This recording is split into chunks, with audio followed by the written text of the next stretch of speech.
Hi. All right. So, still on the matter of the Equatorial Guinea person, I've read 1,001 articles or write-ups in respect to that.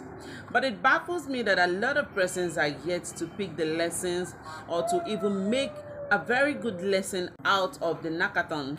This is why we will keep having a repeat of this kind of experience, because people has failed to learn from other people's experience, but they are waiting to have the experience by themselves, which is usually not a palatable thing. No man or woman in any relationship that is well treated that will think of looking elsewhere, or that we intentionally offend the partner. No way. I mean, even if the person is the worst person on earth, as long as the person is given proper treatment, the person remains loyal and faithful in that relationship. I hear men talk down on a lot of women because of that experience, and I've even heard women, become more Catholic than the Pope because of that, the whole thing happening, the whole saga. All right. But when you feel you are standing, again, I want to advise you to look again. The truth is, no matter how highly placed or connected or how holy you think you are, be careful. You can still fall a victim. You can still fall into the sin of fornication or adultery if you don't take care, if you are not, if you are not careful.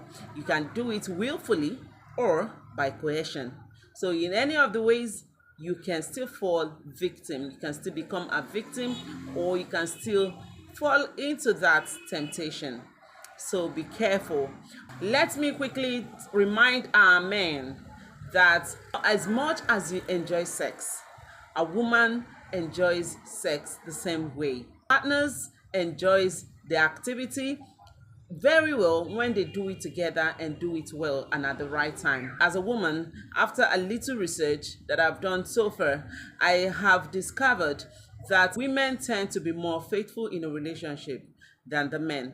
All right, but then when a woman cheats for this, it is either she lacks proper attention, she lacks sexual satisfaction, or material thing.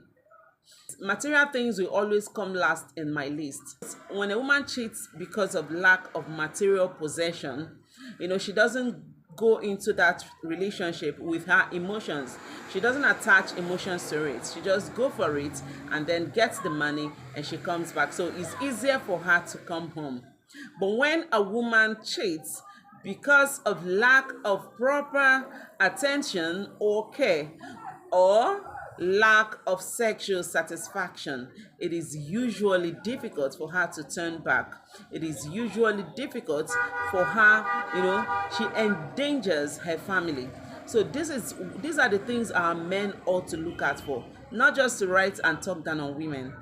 How have you been satisfying that woman spiritually, physically, and otherwise? Have you been meeting her needs, her sexual need, her physical need, and material needs?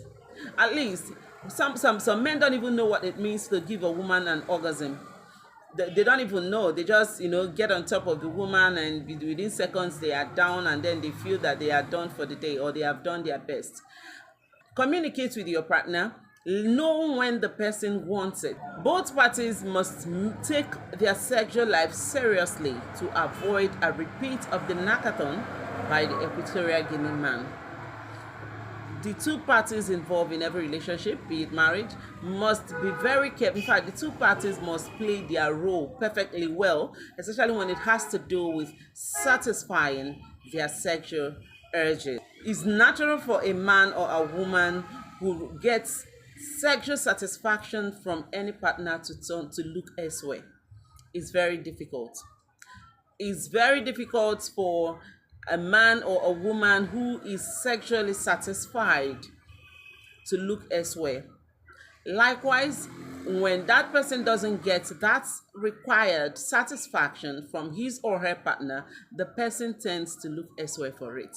So these are the things I think people should be talking about when something happens. Look inward, know why it happened, pick the lesson in it, and let's work with the lessons, apply it in our day-to-day lives. And that way we become better. We become better humans. We have a better society. And not just to run people down because you feel you can have your keypad, you have your keypad with you, you have your phone with you, you can talk and write anything, anytime you want. What lesson did you learn from it? It is one question I've been asking from people, and yet people keep repeating same mistake on daily basis because no lessons weren't learned during the last experience. You need to talk with your partner, tell your partner how you want it, where you want it, when you want it, and all of these extramarital affairs will be curbed when we pay more attention to sexual satisfaction. In fact, no matter how busy you are, you can't do away with this. You see, sexual satisfaction is very key in a relationship. It's not the bedrock, but then it's very key. It's very important in your relationship. It has a way of relaxing, calming your muscles. It has a way of relaxing your brain. It has a way of, creating a better and a new you. There is this special joy that comes with proper satisfaction, sexual satisfaction. You can't deny it. So for us to shy away from it, it means we are lying to ourselves as adults. Let your partner know what turns you on and what turns you off. Discuss this. What did the man do special? What is so special about that man? Some husbands are more handsome than him, more bodily built than him and all of that. But because he gave them that time, the satisfaction, their attention that they needed, that's why they fell for him. A lot of them came back after the first time. Most people went back just to get that satisfaction.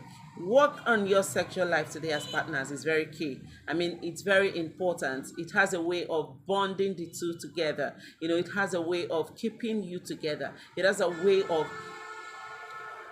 helping you grow, helping you understand each other better. So it's not just about jumping and coming down and all of that.